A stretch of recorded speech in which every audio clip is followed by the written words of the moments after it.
En este canal de YouTube vamos a ir observando progresivamente el proceso de evolución del pensamiento en fórmulas y en términos adaptados a lo largo de 5 años de este programa en Facebook en discusiones con círculos especializados en la materia, matemáticos, filósofos del conocimiento. Bueno, mi propia madre, Alenis Espinal, dejó un doctorado en filosofía de la educación. Yo estudié con José Manuel Briceño Guerrero, Aura Marina Boadas, entre otras personalidades, gracias a un fenómeno venezolano que por la renta petrolera, pues la educación se podía dar, se la encontraba uno de forma gratuita en diversas formas. Cuando la buscaba, la podías conseguir. O al menos muy barata, ¿no? Empecé a estudiar cine, donde aprendí pues, los principios básicos de la narración y de la producción cinematográfica a muy temprana edad. Después de eso la he practicado y he descubierto que de hecho la lógica del guión de cine se aplica a la construcción de nuestras propias personalidades en los distintos contextos que nos toque vivir o a donde podamos trasladarnos para recomponer nuestra vida. Entonces, es parte de alguna forma de la técnica que he llamado tecnología del espíritu, por ponerle un nombre circunstancial o temporal para hasta descubrir el nombre que mejor merece el método que estamos descubriendo, aunque suene rimbombante, ¿no? Pero estamos descubriendo un método, estamos trabajando un método al esencializar todos los anteriores, ¿no? Ese trabajo en realidad ya lo hizo Edmund Husserl. Nosotros nos estamos apoyando en él para continuar a partir de él sin las polémicas posteriores, ¿no? Esto es, último comentario, es para académicos, pero en realidad lo que estamos aplicando aquí es para cualquier persona que se haya tomado la molestia de revisar su propia experiencia.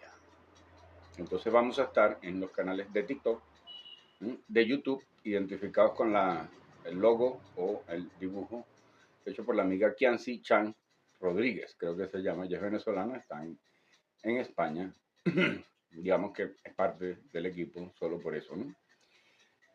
Y vamos a estar descubriendo las fórmulas aplicadas a los distintos métodos de pensamiento para ubicarnos en un punto de vista un poco algebraico, matemático, siguiendo o revisando los matemas de Jacques Lacan, entre otros, a lo largo de, bueno, un periodo que lo definimos como el periodo más universal de este problema o de este espacio de investigación, ¿no? O sea, de este espacio para el planteamiento de problemas y de cuestiones relativos a la realidad, ya que pues, hemos descubierto también que la filosofía de alguna manera opera como un distractivo cuando no busca conclusiones, cuando no busca aplicaciones a lo concreto. La realidad se compone de un elemento imaginario, de un elemento tangible y de un elemento simbólico, es decir, arbitrario. Eso es una observación original de los estoicos, no del pensamiento lacaniano. Y es bueno que sepamos que aquí nos vamos a basar en los orígenes. Habiendo revisado los pensadores del siglo pasado, nosotros nos damos cuenta de que hay un ruido de polémicas por interpretaciones diversas. Entonces a eso se le aplica una operación que se llama reducción eidética. Se busca qué es común entre ellos, simplemente, en lugar de caer en las polémicas típicas de gremios internos que tienen una función.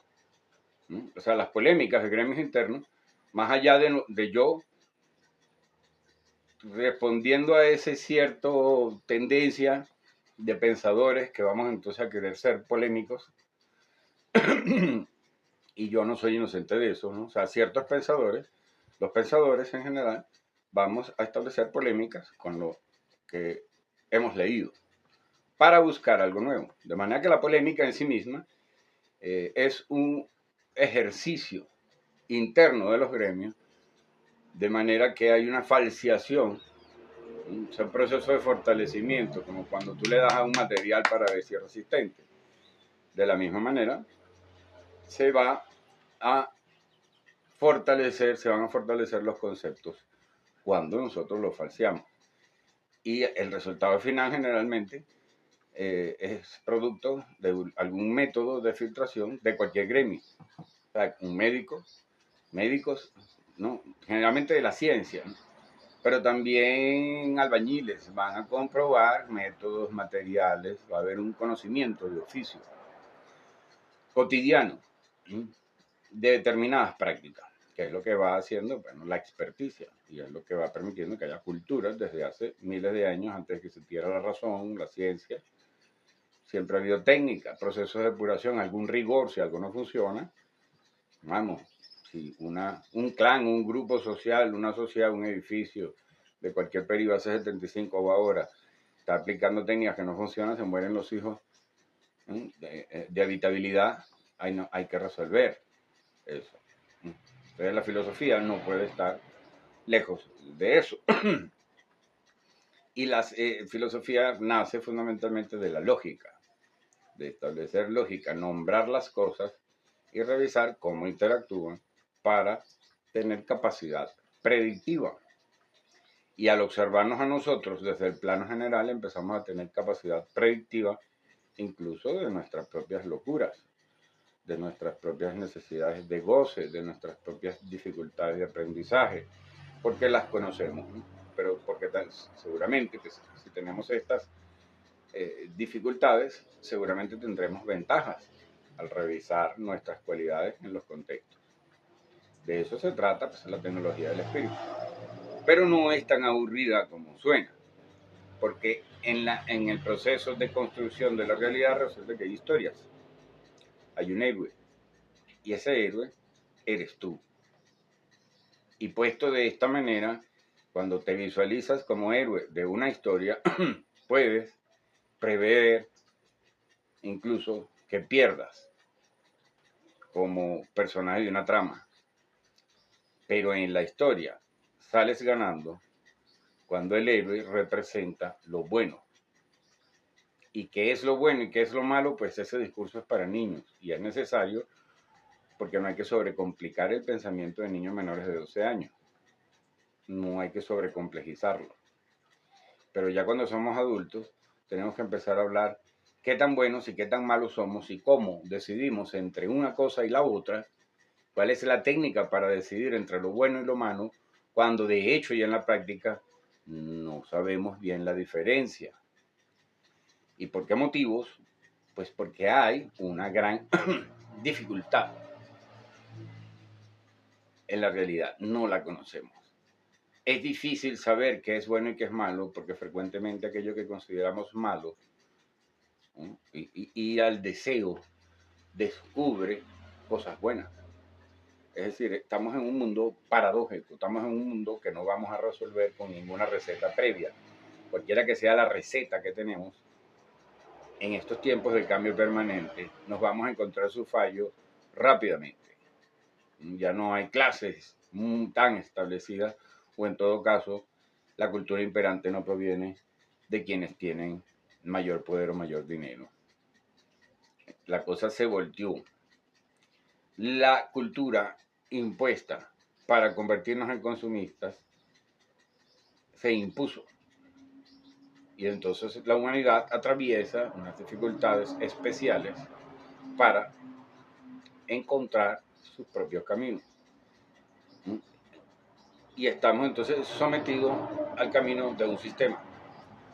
Como nosotros no sabemos cuál es el camino, vamos por donde el sistema nos va permitiendo. Y nuestra gran directriz es el deseo. En la cultura actual y en la sociedad actual, eso fue lo que se impuso. Cómo tener niveles de conciencia realmente, si esta en realidad no es apreciada, si esta no es el leitmotiv, si no es paradigmática, si no buscamos, si no la tenemos como buena, sino simplemente el goce y el deseo, cuando tenemos que ser francos, no podemos ser hipócritas, no estamos haciendo gran cosa en función de la conciencia en términos generales y culturales.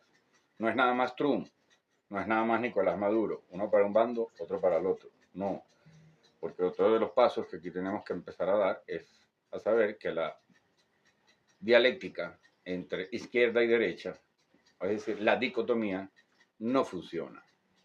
Un primer paso que vamos a estar viendo aquí en estos videos pormenorizados y explicados en sus formas lógicas esenciales, apodícticas.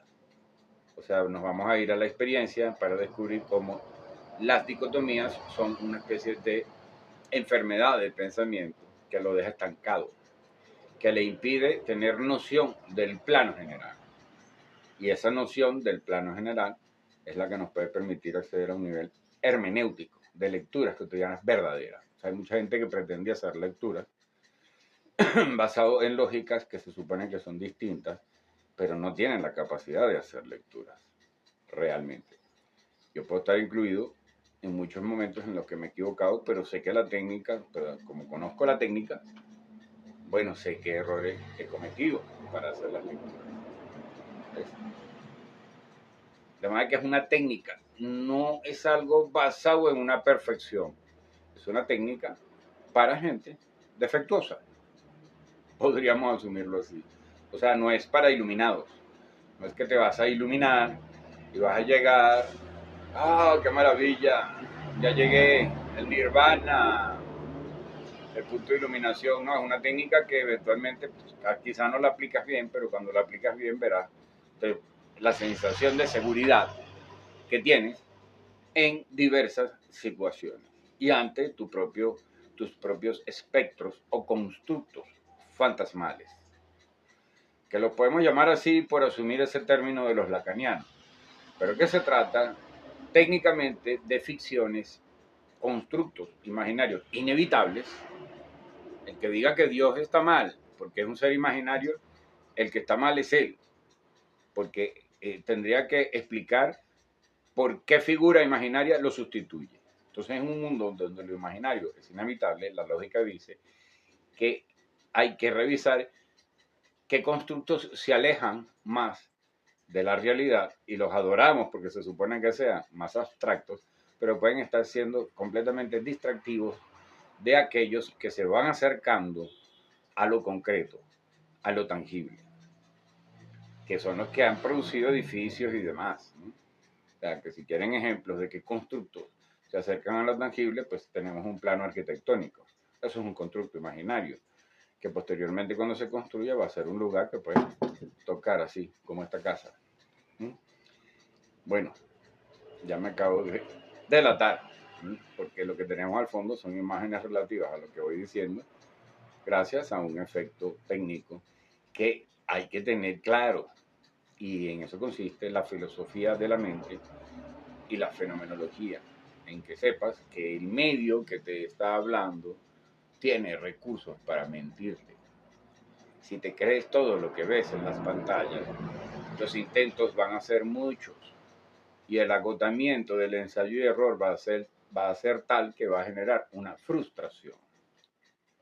Esa lógica, la lógica del dolor y del trauma, también vamos a estar hablando de esa lógica, de las lógicas que van apareciendo en los diferentes momentos cuando nuestras pulsiones nos envían en una dirección determinada y tenemos la oportunidad de decidir.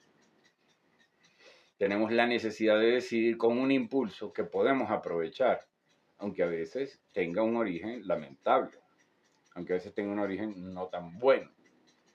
De manera que podemos, quizás es lo que los psicoanalistas llaman sublimación. Y aquí lo seguimos manteniendo en un término pues, más esencial, que es el de transformación de impulso. Pero eso viene significando igual la sublimación. No hay por qué establecer polémicas, sino esencializar entre todo lo que hemos visto aquello que funciona, aquello que unifica, aquello que es universal. Y eso se llama reducción eidética en fenomenología. No estoy inventando nada nuevo, estoy aplicando un método para descubrir, esclarecer, conocer conceptos, descubrir la realidad profunda, que es la realidad abstracta. ¿no? Es decir, la realidad abstracta es donde hemos representado la realidad vivida y la experiencia. Y de esa manera vamos a ir descubriendo una nueva realidad cada vez más dotada. Por eso que las fórmulas que desarrollamos aquí, aplicadas a eso que suele llamarse psicología y también sustituyendo y mejorando el psicoanálisis, despejan no el deseo, sino el conocimiento. Y aquí el sujeto y el yo no son tan importantes, porque el conocimiento cambia al sujeto y por lo tanto cambia las condiciones, la apreciación y la valoración de la realidad. Alguien que conoce y que sabe y que se conoce a sí mismo y ha revisado su experiencia puede ver en malos acontecimientos un tesoro. Entonces, bueno, por ahora esta introducción aquí para nuestro canal de YouTube y algunos fragmentos pues los vamos a sacar para el canal de TikTok. Aquí seguramente en algún punto va a estar apareciendo canal de YouTube, canal de TikTok, para que hagas like. Y tenemos también las publicaciones en Peliplata, donde hay una narración basada en esto que decimos, o sea, una narración cuyo contenido es todo esto que vamos a trabajar en filosofía de la mente y al mismo tiempo algunos artículos específicos, ensayos propiamente dicho, es decir, técnica de artículo, ¿no? Pero por otra parte hay una narración en pequeños, cortos capítulos, muy cortos, fáciles de leer, cuyo trasfondo viene siendo todo el fenómeno de la filosofía de la mente, ¿no? Y, en fin, ahí ya están invitados ustedes a presenciar el arte de este escritor. Los enlaces de Peliplat. También tenemos pues, las dos novelas, o en todo caso una novela y un ensayo. También, ¿no? Pero tenemos las dos novelas, El nombre dentro de uno y El guardián de los amantes. El ensayo se llama Tecnología del Espíritu. Ese es el que te invito a comprar para entender mejor el origen, la base inicial de investigación de todos estos textos. Pero claro que ese ensayo es más para académicos y gente que quiera conocer el proceso de descubrimiento, ¿no? O sea, literatura basada en el proceso de descubrimiento en cómo me convertí en escritor y en cómo llegué a este camino de hacer álgebra con las técnicas del pensamiento y por lo tanto con diferentes momentos de la conducta humana. Tienen los libros, artículos en Peliplat, pero muy especialmente la novela El guardián de los amantes, escrita por el pensador constante. Es para ustedes, jóvenes, seguidores del señor Cancerbero. Yo me adelanté un año al juicio final, porque sabía que era mentira ese primer dictamen de que él se suicidó. Eso es técnica de pensamiento, eso es predicción, precisamente. No tenía lógica el primer juicio de Cancerbero y llegué a la conclusión que llegaron los tribunales sin ni siquiera conocer a los elementos ni a los actores. Y eso aparece en la narración El guardián de los amantes. Si quieres leerla, comprobar el estilo narrativo del pensador constante, pues adelante, cómprala en Amazon. Por ahora, pues vamos a dejar este video hasta aquí. Continuamos dentro de un par de días con el nuevo video donde ya vamos a entrar en los temas sobre filosofía de la mente y cómo ésta se relaciona directamente con el guión cinematográfico, con la capacidad de narrar una historia, con la habilidad